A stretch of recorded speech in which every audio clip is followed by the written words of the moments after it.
Hello, and welcome to the Instant Ink Comic Book Podcast.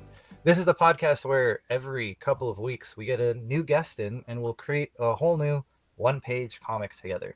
We don't know what we're going to do before we start because we actually bring up the prompts live. And then all together we'll come up with a story we didn't know and it didn't exist before we got together. So it's actually a lot of fun. And this time we actually have someone that I know very well. I've been friends with him for over a couple decades now, and Roberto's been lucky enough to meet him as well. So we're going to have a lot of fun with him. But before I introduce you to him, I'm going to let you know who I am. My name is Adriano. You can find me at Pesto Comics on all of the socials or pestocomics.com. I always have some kind of Kickstarter campaign either starting up or running. So very likely right now, you could probably find one of the issues of From Parts Unknown out there on Kickstarter as well, but go to pestocomics.com. It'll lead you right to it. As always, we're joined by my artist friend, Roberto. Roberto, let them know who you are. Okay, my name is Roberto Villacaba. I'm the creator of Voyager and founder of Green Iceberg Press. And by the time this is live, I hope to have a comic called Nathaniel Fox #2 on Kickstarter, but I'm not sure. So look it up. Wonderful. As I mentioned, good friend for a very long time. We got Danon here. Danon, let them know who you are, what you're up to. Hey. My name is Danon Hennessy. I am a therapeutic game master, and you can find me on socials and online at Dice and Development or at Dice and Development, diceanddevelopment.com. Right on. That's amazing. And yeah, so we're Therapeutic Game Master. We're going to talk about that. Again, knowing you well, know what that is, but that's going to be one that probably needs some explanation. And I think it's really cool what you're up to. So it's a really fun one. I think you guys are in for a treat. So before we do that, though, we'll get Roberto started in getting our story together. So what I'm going to do is I'm going to share my screen. I'm going to ask you to ignore the prompts that come up because they're already here and I've been looking at them for the past 20 some minutes while we chatted before we started. So I'm going to hit this generate button and I'll read these out to you. So we have The Voyage. A unique vessel takes you somewhere you've never been before. Bookworm. Write a conversation between the different words on the pages of a book. That's interesting. All right. The Addict. Write about a character addicted to something cool. I think we did this one already, but we could probably reuse it. Not normal. What is normal and why are you not? And The Help. Write about a person helping others. So, any of those speaking to you, Dan, and anything standing out? Ooh, these are some good ones. Right? I mean, a unique vessel that takes you somewhere you've never been. That's a pretty interesting one. Yeah, it's pretty wild. Yeah, I mean, almost almost anything. Too many ideas come from that one, right? Right? Yeah. Huh? And it's also like, what makes sense for one page, right? And that's the big challenge for sure. It's always, it's easy to come up with ideas sometimes, but it's what can I get in and out with, a couple characters, the very clear conflict. It's not always apparent. We could also combine these. If you do find that a couple of them are speaking to you, that also works if that's going to stir something up. Right. Yeah, it's almost like someone that's addicted to helping others. Well, it's yeah. Like something good is that they're addicted to helping others. I don't hate that idea. That's a good one. Right? like the conflict in that, they're coming very quickly. Yeah, right? Yeah. I don't know. Is that what we're going to, do we do that? Or is there something else that didn't something else spark? I mean, I love that. What is not normal or what is normal and why are you not? But I don't know where that goes. It's like such a good idea, but it's like that's like a whole series, I think. That is, yes. Yeah. That's building a character. We don't have too much time. We need that shorthand, right? Yeah. I think we could have fun with someone that's addicted to helping others. Okay, cool. The addicted helper. That's what we're going to call it. All right. And those people tend not to help themselves, so I think it writes itself. That's the conflict, right? It's they're helping to their own detriment. So I've killed my screen, Roberto. When you get a chance, please share yours, and then we'll get going. All right. So let's talk about how this works. So a person addicted to helping others. Yeah. So, like immediately in my head is a person like helping an old lady across the street and gets like hit by a car, right? Is that the opening, or because like that's almost how you end? How I feel like someone would end it, but if you start with that, and then he's still trying to like, and he's like dragging himself, right? Let me Oh help yeah. you open that jar. Like just someone just miserable with the need to assist. Right. You make me you made me remember something that happened in Argentina. I really don't know if it's true, but there is a story that tells in Buenos Aires a dog fall from a balcony and just landed on a person and killed it. Oh, And another person who saw this died of a heart attack. oh my god. And at the Oh, same wow. time, a woman that was across the street crossed the street for help these two people, and a bus just ran her over. So that So that's it's like the combination of disasters and the helper at the oh, end. If she was addicted or not, she couldn't tell after that. oh my goodness. Yeah, based on a true story. All right. Yeah. Let's go really dark.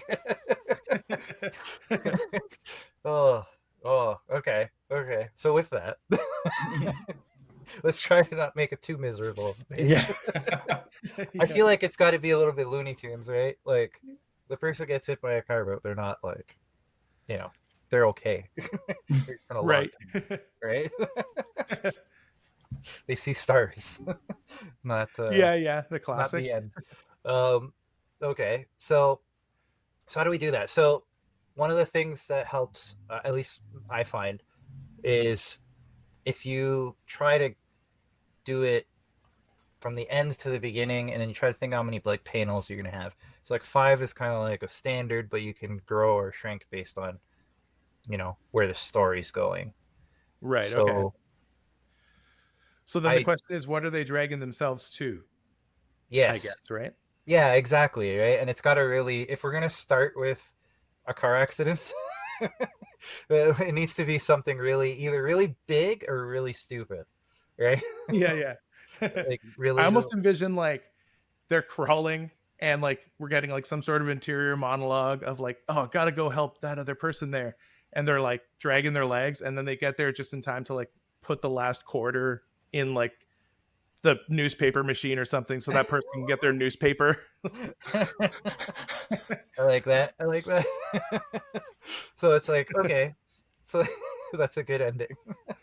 But like that last panel is literally like the quarter going in the slot, right? Like just, I like it. Okay. Yeah, or like the person has the newspaper thing open and the guy's now face down on the ground. But he made it. He got that open for them. I like it. I like it. But wait, so it starts with a crash, not start with a crash, and the guy is crawling from the rest from the remains of the car or something like that, or No, he gets hit by a car. So I think it's he's helping someone across the street and gets okay. hit by a car. And then he Yeah. sees something and then he's like dragging himself to it. I think it almost needs like one more thing in between. Yeah. What like he helped somebody with one more. The But how first do thing we that came to mind, and I don't know if this adds too many panels, but the first thing that came to mind would be like his alarm going off in the morning, and you think he's getting up to like go to work, but he's actually getting up 20 minutes early to go next door and wake his neighbor up for work. That's probably like the whole story, though. do we just start do we start with that? Do we start with him in somebody else's room like he's creeping in to murder them and then he's shaking them away? It's like a figure in the dark and then it's him just being like, hey, you're gonna be late. uh, Right? I think that's too many there's panels. too many. Yeah. It have to be like 3 sequences, right? But then we're talking what, like 9 panels, Right. Right. which would be more than we've ever done. It would definitely stretch Roberto to fit it in there. But then Yeah. it's, who used to do this all the time? Eisner or whomever? Gibbons on Watchmen. That's right. That's right. I feel like those were all just people talking to each other, though. Um, I feel like, yeah, I feel like something to start, right? Like two panels of like him helping someone, and then the third panel is like, oh no, and with like Mhm. him almost rushing off the panel, and then it's like Mhm. him maybe instead of helping them across the street, he's like pushing them out of the way of the car, and that's how Yes, he gets it. that And saved. then we get into like, he's crawling. I like that. I like that.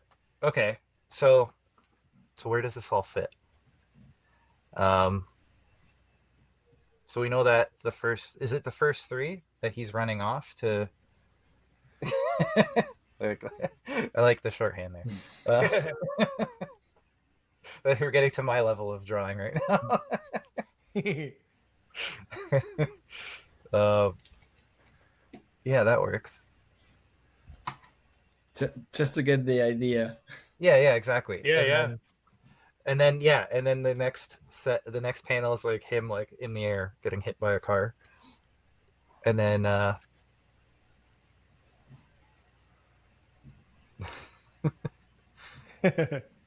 exactly, nice.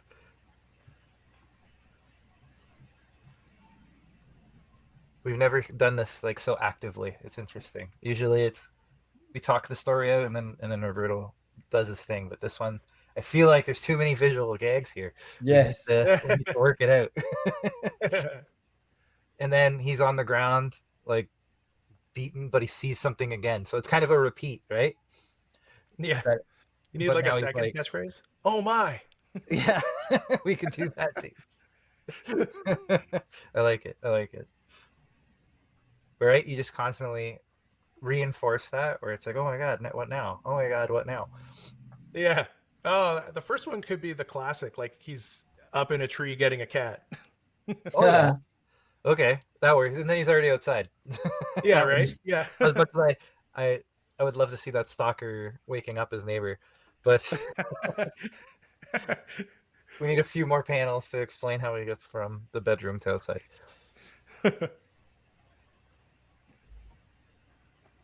Yeah, and then he's like in the tree, like very precariously, as the cat's already jumping down by itself, so he didn't even need to be up there. This it's just like wasted effort. The first one, it's clawing at him too. It's even worse. Yeah.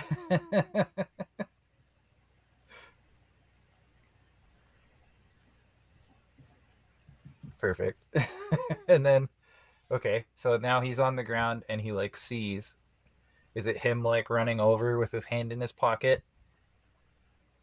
Right? And then Yeah. right? Or yeah, I guess so, eh? Well, if Or you is got he please don't let me steamroll you.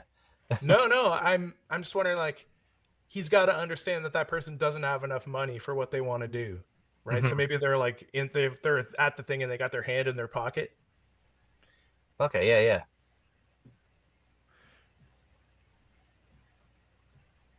I like that. And then is it like an insert here of like the quarter going in the slot, or or how does this work? Yeah. Right? Yeah. And then now how do we end it? Now we need like a button here. Or is when he's like going there, is he like more like on the ground, like dragging, right?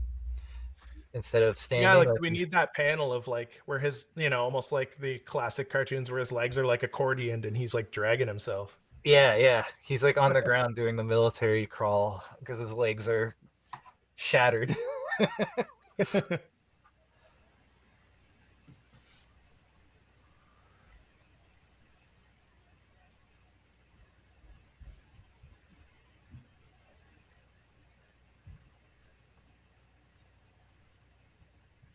Yeah, like that. Maybe he can even already be reaching or something. I don't know. And then we see what he's reaching for, and it's something very stupid.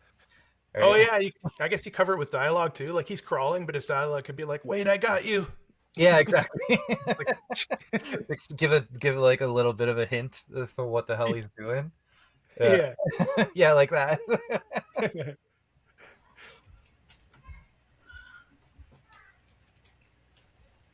Oh man. Okay, and then that last one's what like. I think you got to have like the dude holding his newspaper beside the machine with that dude like on the ground. like dead. Right? Yeah. Yeah, like that's his like final act. Yeah. And then that dude's like extra puzzled as to why what just happened Yeah. because he didn't see Right. everything. Cool. We gave Roberto no space to work, and I love it. No, that's perfect. I think it works. Right? We have three distinct sequences, and they all kind of build on one another, but they build like in reverse, which is cool. All right. I think we're good. I think we got our story. Yeah. Totally, yes. Cool. Cool. Okay. So now we let Roberto do his thing, and we chat. So Cool. Watch the magic happen. yeah, exactly. That's part of the fun. Um, so therapeutic game master, right? Did I get it right? Yeah. Yeah. Yeah. Explain for those who don't know what it is. For sure. Yeah. So I use tabletop role playing games. Most people will be familiar with Dungeons and Dragons, but there's a plethora of them out there. And we use those to help develop either social emotional skills or coping skills with people through the act of playing the game. Yeah, it's amazing. So yeah, Go I ahead. was gonna say like so. If you're coming to me, maybe you've got some goals around learning some coping skills. We provide you with the safety net of the fact that you're playing a character, and anything that happens is going to happen to the character and not to you. But behind the scenes, I'm focusing the interactions and the combat and stuff of the game to foster growth within that goal that you're looking to do.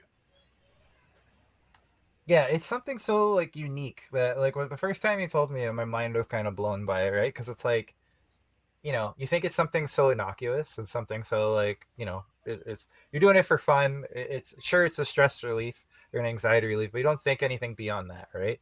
It's for folks who whatever they have their job they go to and then that's what they do in their spare time. You don't think Yeah, that there's like these therapeutic uses and these like much more like, and I don't want to say much more valuable, but like it does so much more for a person than a you know a regular D&D player who's going just for the hobby of it, right? Like it has a use beyond that. So yeah, it's just very crazy. I'm struggling to find the right words for it, but yeah.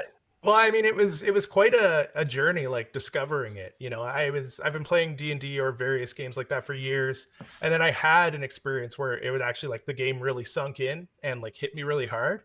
And from that, I realized like, oh, there's something here. I got to explore this. And then when I was doing some research and stuff, I found out like other people are thinking the same way. And you can. So I found this company out of the States that was offering training. They were really awesome, and yeah, and I started engaging in the training, and it's just been kind of this progression from there. yeah, it's amazing. And you're building something really, again, it's very unique because I think you're one of the only folks doing that here on our side of the border, right? So I think so. Yeah. I mean, I've heard of a few people kind of test running a few things, but no one that's like really focusing their energy on it. Yeah. yeah, that's awesome. It's something again like I think it has a lot of opportunity to one to grow, right? But two to really help a lot of people just because again it's something that for those folks that maybe are anxious about doing something a little more formal, right? Or just they can't be bothered with it. Well, this can kind of put them in a situation that they're a little more open, a little more familiar or comfortable, right? And then you still get that progress, but now you're doing it in a much more, I don't know, friendly format, right? So Yeah. I mean, in my day to day work, I see, especially that like preteen demographic, a lot of those youth don't want to like sit in a room and talk one on one with someone about their feelings. But if you can present them with a way to gain some skills that's also fun while you're doing it, then it's a win win. yeah, it's awesome. It's very interesting. So as I've kept saying, we know each other for a really long time. We know each other from film school, so it's a very Yeah. interesting path that brought you to this endeavor, right? Um, yeah, we both. So for the audience, the reason we know each other for decades now is because yeah, we met as young pups at the Toronto Film School, and we partnered together on a few projects. We connected. I guess it was the train home that really did it because we were both on the same train every day. But Yeah, I think a combination of that and a combination of that we were kind of the two people out of our cohort that were into like popcorn movies, right? We weren't looking for like necessarily looking for like the deep, heady movies. We were like, let's watch some like guys shoot stuff and some things blow up. Like that's pretty fun. So true. So true. Yes, I'm remembering this now. You've brought back that trauma of Yeah. of the artsy folks and how we were cast down upon. I can't remember what Tarantino movie was coming out when we were there, but sorry, Tarantino film was coming out when we were there, and I think it was the Kill Bill. What Yeah, do you would have call it, been right in that duology. range. Yeah, Yeah. it would have been right then, and we were like, yeah, it's fine, but it's just kind of like it's just Yeah. doing the stuff that every other movie. And they're like, that's the point. You don't get it. It's like, no, I get it. It's just Yeah. right. It's like he's treating pop culture as though it's Anyways, we won't debate Tarantino unless you want to, but I think that was a big one at the time that everyone was just like, it was that feel. It was the typical film school of like, you're not elevated enough to appreciate this, right? Like Yeah. you're Everyone's talking about Kubrick and like all that stuff, which is great. I love that stuff.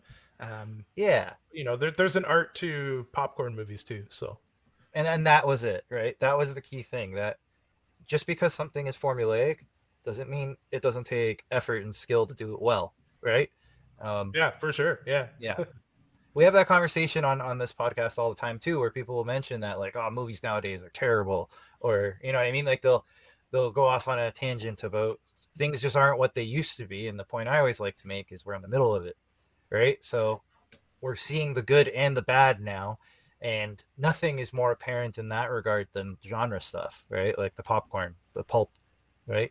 That's Yeah, it's totally. being churned out at such a rate that we don't know what's going to rise above. So Yeah, it's that's very fair. easy to point a finger. Yeah, I'm not like a hater of new stuff. I look forward to when there's just a little bit more variety. Like everything's. I mean, I think we're getting to the end maybe of the real rush of comic book stuff now, but for quite a while it's been like solid comic book, and I love all those comic book movies.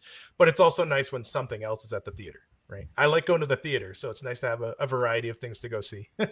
I agree. Yeah, like crap on the MCU if you want. Like I get it. The thing that they did was they tried what works once. So Endgame was the end, right? Like it all built up to that. It paid off, and then they just wanted to restart the cycle, and they could have done something different and something new instead, right? Still have it be connected, still whatever, but they really just wanted to run it back and do round two, and I think that's what really led to people being really against the whole idea, against the whole Yeah.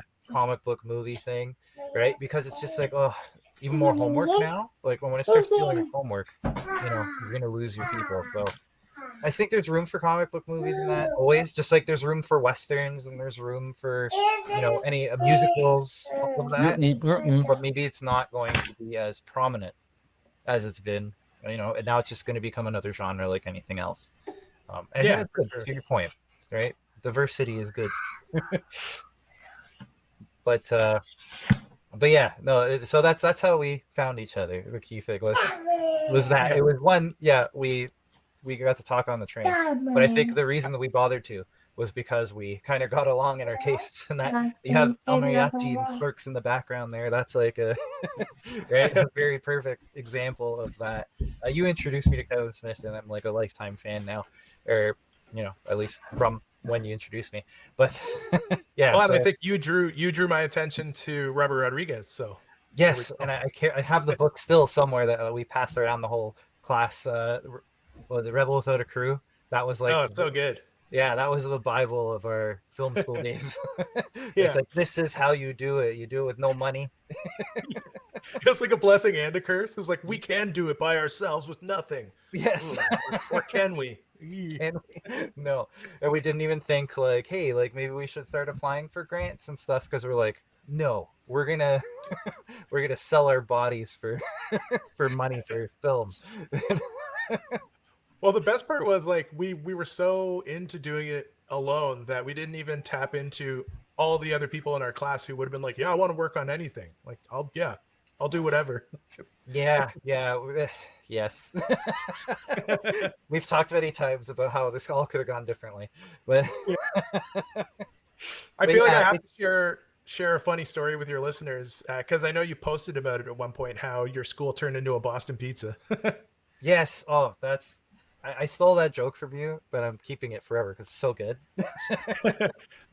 I just remember going downtown Toronto, like probably 8 months, maybe a year after school ended. And, I still hadn't landed a job in the industry. So I was like, I got to start paying off this student debt. And a Boston Pizza opened in my town. So I started working at that Boston Pizza. And then I went downtown to see that the school that I had gone to was now a Boston Pizza. And there was a real, like, comic tragedy to that. Yeah, it's so good. Even my bio on Kickstarter is, a film school student whose film school is now a pizza restaurant, and Yeah, yeah. because it it's a always true makes me think story. of it always makes me think of Ralph. Like, I want to go to Bovine University. Yeah, that's pretty much how it ended up. I don't know if anyone from our cohort is working in film right now. I don't know. Um, I don't know anybody that like. I know there's guys that went into commercials here and there, but I don't know anybody that truly like gets paid making films in some form or fashion. Um, Yeah, I know one guy went into like production management, so it was a little more like behind the desk as opposed to like on set. sure, Um, yeah. but yeah, I'm not sure. Yeah, it's well. I actually, so I ran into a couple people at Fan Expo. A couple of our, I sent you a picture at the time. Um, Yeah, they have their own like, so they're still after it, right? Like they have their nice. production company together, and like, they're trying to figure it out. Um, I don't know that it's like their day to day or not, but I know there's still people that are still working at it. But I saw them at Fan Expo because they're trying to get into comics. So Okay. yeah, so that was an interesting twist there. And I saw them because they were asking. I was at a panel and they were asking a lot of questions. And I go, wait, I know these guys. I Oh, that's recognized that voice first, and that was one of the yeah, guys who was too artsy for us. But anyway, definitely. Yeah. yeah, I think he would admit it as well. I'm not going to say his name because I don't want anybody to search him. But yes, Yeah. but yeah. So it's funny how small the world can get sometimes.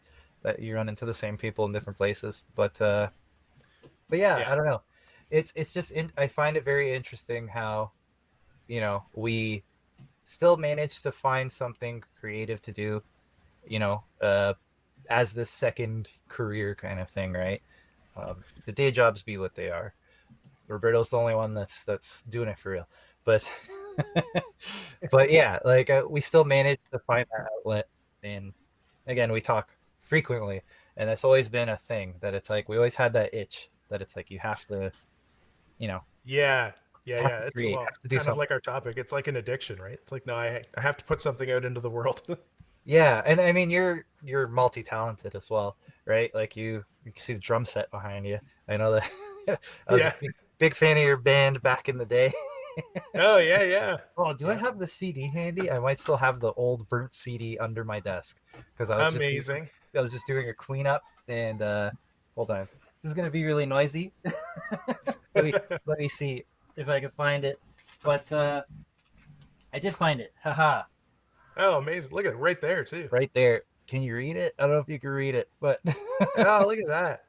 so Amazing. Oh, that's like yeah, pretty this is the exclusive. complete. I got the complete compendium thing. I hope it still works. I bet there's only like 4 of those in the world. So, Amazing. And I have one. So I was yeah. legitimately a big fan. And I know I don't show it in my face a lot when I'm like at a concert. I'm pretty stone faced. I remember you mentioning that once where it's like, did you enjoy it? It's like, oh, I loved it, man.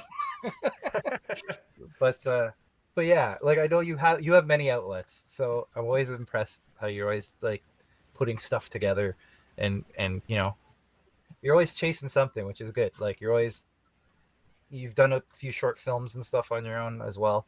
And right, like the miniatures are huge. I know that you were getting into that over uh the past few years. So which again, Yeah, other yeah. corner of your set there.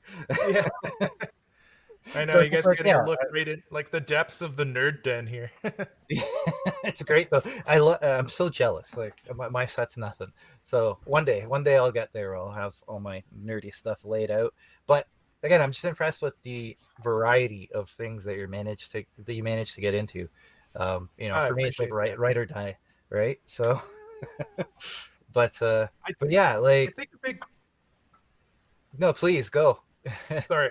I was gonna say I think a big part of it is like the creative like partnerships or like community, right? Like like you and I working together on projects, or like when it comes to a band, it's like 3 or 4 or 5 people working together.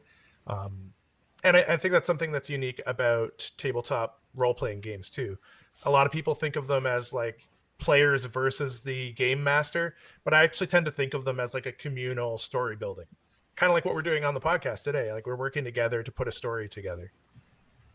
Yeah, it's amazing. Yeah, it's one of those things. Like I've never tried it myself, and I'm always afraid to because I don't can't wrap my head around it completely.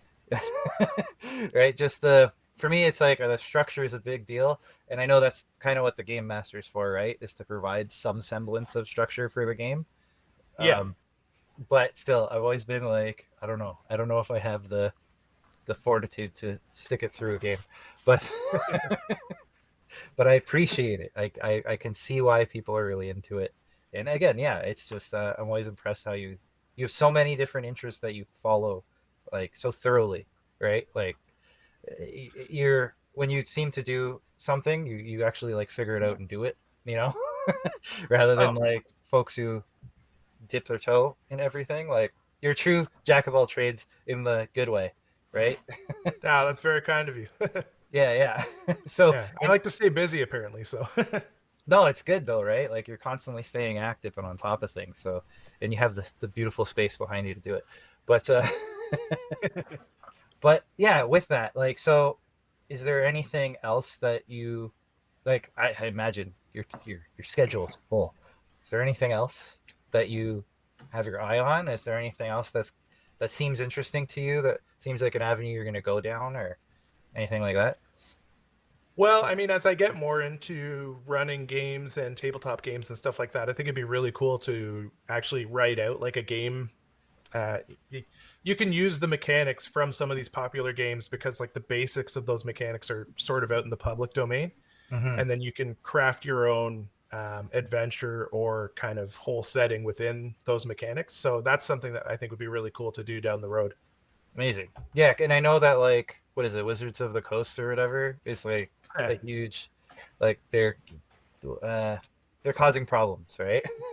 If people are trying Yeah, to kind of go their own way. So it seems like a good time for like independents and stuff to start building this out, right? yeah, I think some of the heat has settled, but like definitely a couple years ago, a year and a half ago, 2 years ago, people were pretty upset with them for good cause too, and which was awesome because then you started to see a lot of like even like people that are on socials that do D&D were like, well, let's check out some other games, which was nice to see because there's a ton of really cool games out there that are totally different than, let's go kill that dragon or let's conquer that evil wizard. Yeah, a lot more room for variety, right? Um, Yeah. yeah, no, it's one of those things. It seems like it's bad in like when it's happening, because like oh, this thing we love is like corrupted, and then something good comes out of it. So yeah, it's interesting. I'm waiting for the. I don't know if they've done it already. I'm waiting for the day that they're going to introduce some kind of AI something. Where they're like, oh, AI game master, you don't need a human being at the table anymore. And then Oh yeah. I'm sure it's coming, just because it's in everything. It's very annoying. AI is not. It's I feel like it's starting to go away. So for context, I know it's June when you're seeing this. It is currently February as we film this. So DeepSeek came out a week ago, and everybody's losing their minds. This Yeah. open source AI, and suddenly I'm not seeing every company in the world roll out this like, oh, we're adding AI to our thing. Like it seems like it's less, I don't know, less hype around it now, and everyone's starting to scale back. You think it would actually be more out there, but I guess the money isn't there. So why are they going to bother with this fancy spell check of AI? Yeah, and I think I mean, from the comic world, like there were people that were using it to create their comics, which the industry was like, nah, because we want people like Roberto to exist, right? So let's not go down that route. I've played around on a music one where like you put in like a prompt, like, oh, write me a country song about this, and it does it, and you're kind of like, I mean, the voices sound weird, but it's like, oh, it did it. Did it in like 30 seconds, which is a little creepy. Yeah. Yeah, and I could still see it kind of getting heavy into music. I think music is probably going to go down that road. But I don't necessarily think that's a bad thing because I think it might be like a decade of like weird AI music stuff, and then we'll see like a punk rock or like a grunge rock revolution where people want to hear an actual person playing an instrument again. So Yeah, that makes a lot of sense. That's kind of what happened with TikTok and that. I mean, it sounds silly, but on TikTok, the big thing is like authenticity. So there was a lot of the like hype, like a lot of it cut every second and like cool graphics and all that. And then what started to get really popular in the past few months is just someone in front of the camera talking, like in their poorly lit room, right? And that's a big part of it was just like everybody can generate that garbage now, but for you to like sit in front of a camera and have a conversation, well, that feels like it's proper value now, right? So I could see that with music, that it's like a return to a simpler time, right? And that'll become yeah, novel, right? That'll like because anyone can make an AI song, but can you get four people together to make a cool sounding thing playing right, yeah. instruments? Yeah. So And I then in terms of gaming, like there was one app that was like a personal game of D&D that an AI walked you through. mhm. I don't know if it was like learning from the community, but I feel like the not safe for work people got to it, and it was kind of like a bit jaded by the time I found it because the adventures got weird every time. So I could see that. Yeah. yeah, Well, as someone who just again February just did an NSFW comic, I can tell you there is a market for it. So yeah, I'm not surprised that people tried to generate that stuff quick. Um, but like anything, it's about how much heart you're putting into it, right? Because people will see through it. You kind of get away with it once, where you want to put something out just to put it out just to cash in. You could probably do it like you make everything look really good. You got like the perfectly prompted AI garbage, right? So it looks wonderful, and all that, and then very quickly people will see there's nothing behind it, right? And now you've burnt that bridge forever. So you're probably just better off like learning the ropes and doing whether we're talking about music or comics or games, right? It's learning what makes it good and trying to put your own spin on that rather than just like how can I copy that as closely as possible using AI or right. whatever, right? Um, that's how you end up in the thing we were talking about, where there's so much bad stuff out there, and you got to pick what's good. You don't become the what's good if you don't, put your heart into it. So um, there's some hope for human beings, I think, over AI. Yeah. But I like that. I haven't heard that specific view before, where it's like the dark times are coming, but we'll be nicer. We'll have something even better on the other end of it. That's Yeah, yeah. And maybe that's the rock and roll guy in me, where it's like yeah. we've been in so many years of electronic music. I'm like, it's not dead, it's coming back. You'll see, it's coming. I mean, the 2000s were a different era, right? So, Yeah. and we already kind of had like a turn from there. It's not so much like there's still. I think K-pop is where you find the boy bands and stuff, but it's not all boy bands. Like you would listen to top 40 and it was boy bands top to bottom, and now you get a Yeah, little yeah. bit of a mix in there, right? It's true. Yeah. I think country is having a huge resurgence right now, which is crazy because the thing Yeah. everyone would always say is, I listen to everything but country, and now What it's country? country Yeah. the thing. So Yeah, and maybe the closest thing to like traditional rock right now would be the country scene. yeah, right. And it has an interesting crossover with rap and everything too, because I think that's the era we're coming out of, right? Was like rap was top of the charts. It still kind of is. Like Yeah, yeah. right, Kendrick Lamar just won the Grammy or whatever, right? But so rap was like the top for a decade and a half after the boy bands, and now it seems like it's going to country, and there's a lot of crossover between those two genres, so it kind of makes sense instead of just going straight to rock. But yeah, the country side of it, it's a little more, again, it's authentic. It's people actually playing their instruments and singing without the auto tune, and right, they're Terminó la actually doing película. it. Yeah, you hope at least without the auto tune. Yeah, Yeah, it's not perfect. There's still a lot of it in there, and again, I think if you do it well, it's fine, right? It's when it's just nakedly used because you're not a good singer or something. Like one who, what's his name, T-Pain, who's like famous for it, is actually an amazing yeah, singer, yeah. right? But again, it's somebody using. Is there a difference between somebody using a tool and exploiting a tool, right? Oh, So 100%. Yeah, yeah, like if you're doing it with a genuine, like this will make my art better, then I think it's okay. The problem is, yeah, it's the people, the low to no skill people who jump in and use it as a shortcut to like cash in. And the problem is now you've created so much like garbage that everybody has to sift through to find your thing, right? And that I think that more than anything is what upsets people about AI, especially when we're talking about like comics and that. You know, for a while on Kickstarter, it was just constant. There'd be new projects launched every day of just AI nonsense that had no actual comic behind it, right? Just like right. covers and stuff, and yeah, so they cracked down on that, and it seems to be less and less. But there's still the odd one slips through, and it was Yeah, uh, to do comics with the AI is still too hard. yeah, There is no consistency from panel to panel yet. yeah, exactly, and that's just comics. Now imagine when you're trying to do film, because now they're Right. pushing Sora and all that stuff, and I just read an article today in Variety that was saying that like at one point Sora went to all the studios and said, or whoever, it's OpenAI behind Sora, whoever, they went to the studios and there's going to be all these deals where they're going to help them with their save their VFX budgets and stuff. Nothing's come of it, right? And I think it's that. It's like like it's crazy. You type something in, you can see it until you really start to look at it, and then you see it's not. You know, if Yeah, yeah, if you squint, it looks right. Right. yeah. Have you seen the? Do you follow the YouTube channel Corridor Crew? Yes, yes, Oh, I love Corridor Crew. Yeah, Yeah, yeah, me too. Have you seen the episode when they analyze the Coca-Cola ads that did with the yes. AI? oh, I don't think I've seen that one. No. Oh, that Yeah, one's so good because yeah, they apparently Coca-Cola went to what, three different agencies and gave them the prompts to like recreate the one from the 90s, and you could see the difference. Some of them were like, there was one in particular they said was very very careful to add things, and they all of them kind of showed their work as well.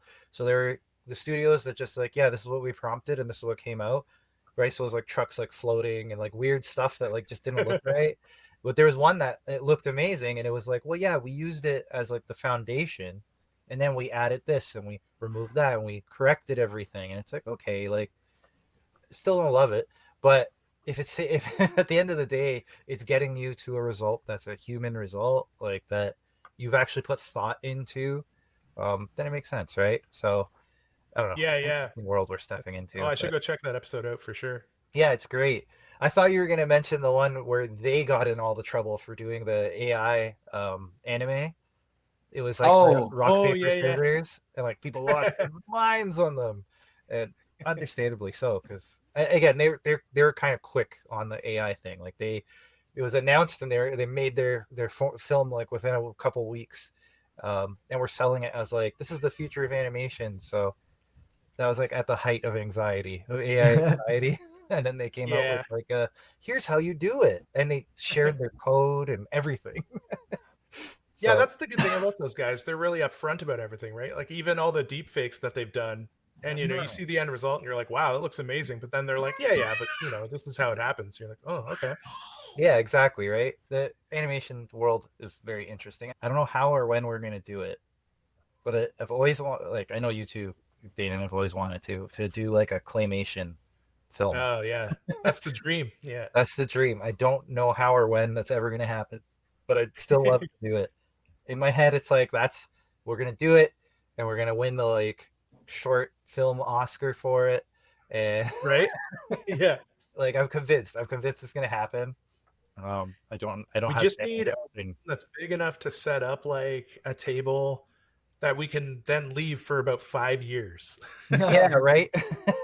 Like we almost need to just rent a storage unit with power because it has to be lit. Yeah. That we can just because right now we see each other, let's say every 6 weeks. So it has to be every 6 weeks we can go in for 4 hours and Yeah. 10 seconds. And then, Yeah. and then return in a You guys month. have been at it for 5 years. How are you doing? We're up to a minute. We're up to a minute. It's a guy walking into a room, but it's going to be great. Now that he's in the room, now it gets real. Oh, yeah, I don't know. I haven't even put like it's so beyond possible in my head that I haven't even like put real thought into what it would be, but I want to so bad. Like like Yeah. it's going to happen. I just don't know how or when or why.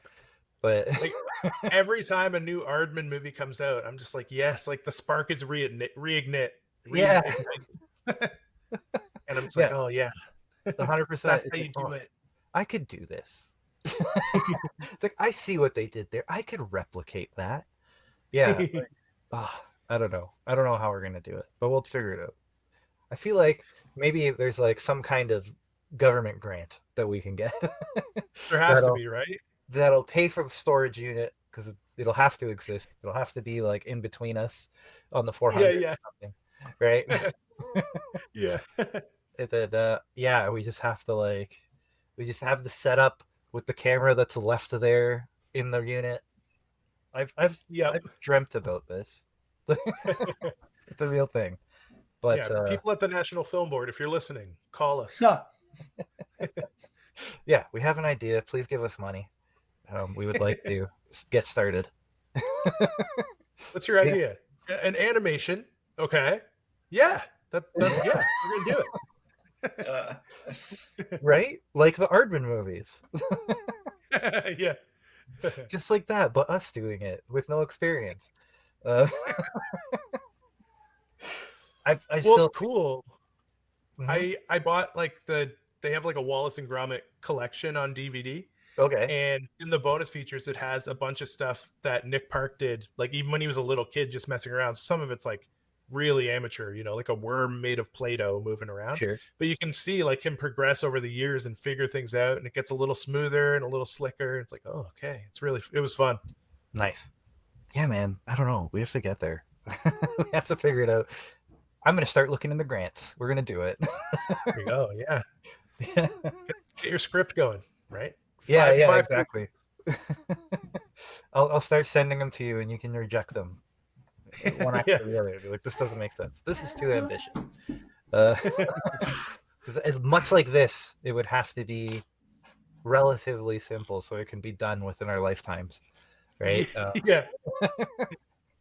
Like, I think, because I always think about it too, I think the trick right now is because 3D printers and stuff like that are around, you do a lot of it with 3D printed materials. oh my god, that's smart. Yeah, then you can replace the heads and whatever, and right? You kind of have like plug and play. Oh my goodness, that's genius.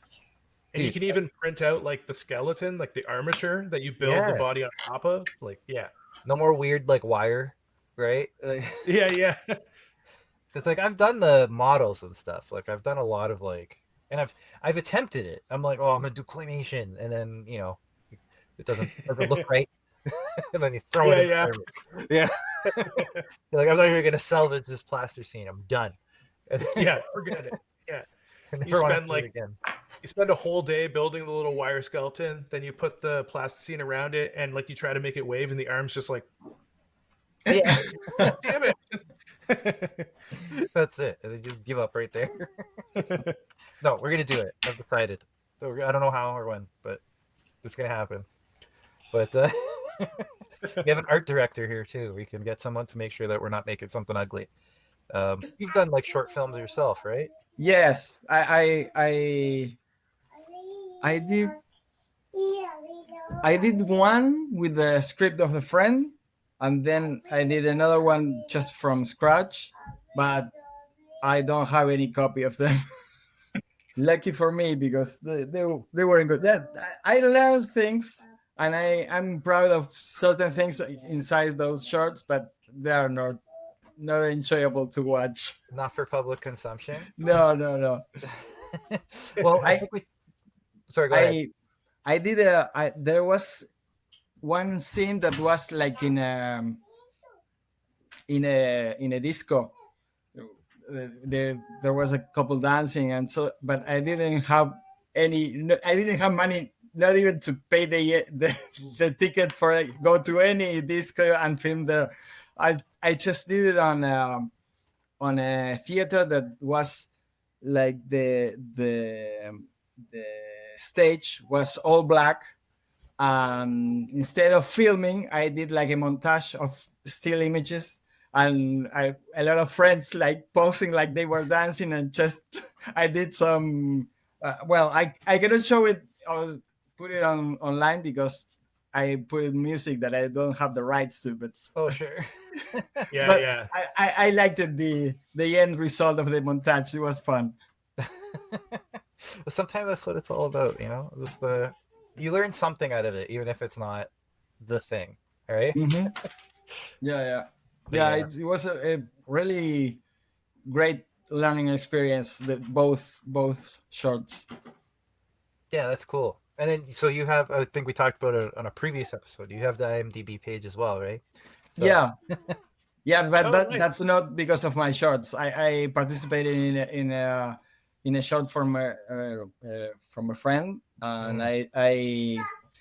the character of the movie was a comic book artist, so my hands appear in the movie drawing. That's right. That's right. Oh, wow. That's cool. It's like a hand model. Yeah, Yes. exactly. Yeah. That's awesome, though. So we all have IMDb pages here. Yes. That's The sweet. movie is called Oi, that means today. Oh, nice. So look him up if you're curious. You'll Yeah. find his IMDb page. Is Yeah, it if you still look a me up- thing? Like, What's that? can anyone get an IMDb page now? Is it still like? Should I I don't still think feel so. cool about that? I think you still need legitimate credit, right? Yeah. Okay. So at least the one you and I have, and that's what I was to say. If you look me up or you look Danon up, we're on the same one because it's for the film we did together, which I have a 3-second cameo in. Am I in that for? I think you're in it for. Yeah. Also. You're one of the guards. I'm one of the Yeah. the cops or whatever they are in that our feature we've put together. Yeah, that was a fun production. Looking back on it, Oh, at yeah. the time, very stressful, very stressful. Well, it was pretty, we had a lot of stuff going on. We had like green screens and miniatures and all kinds of yeah. So there was a lot of components, but yeah, it was fun. Oh yeah, we stepped it up because our first thing we did together was it was Gumball, right? Yep. That was our first like complete thing we've done together. And that one was a weird one because we had to what was it? It was 16 millimeter with digital, and it was digital of 2005, so it was garbage. Yeah. So it was like impossible to key. So everyone had these big green splot, like worse than you're probably seeing what I've done to my own video right now. Like significantly worse. And that was like meticulous in After Effects, like trying your best to get past the grain of 16 millimeter. So that was a learning experience. And instead of saying that was very difficult, maybe we should try to do it right this time. We're like, let's double down. We're gonna do all of it this time. Green screen pictures and like how many actors we had that just one showed up in the end. Yeah, that was the real thing, right? It's That like, was the okay, big- what do you do when you have a weekend to shoot and none of your actors come? one showed up and the other one was your buddy. It was Rob. So Yeah. if he didn't show up, then that would be awful. But of the extra unionized actors that we locked down, we thought just one showed up. That was wild because he was in a commercial at the time, the United Way one. So Yeah. that was always like, that commercial come on. It's like, I know that guy. I remember he was in the trailer for the Trailer Park Boys movie, and I was like, oh man, there's Craig. Oh, it's so good.